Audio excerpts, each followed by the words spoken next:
এখানে দোলনা আছে।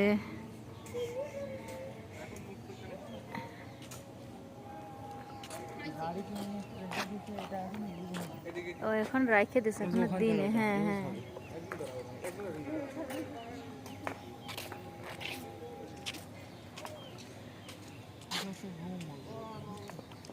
মনে হয় এসে থাকার জন্য না, রিসোর্ট এগুলো করতে।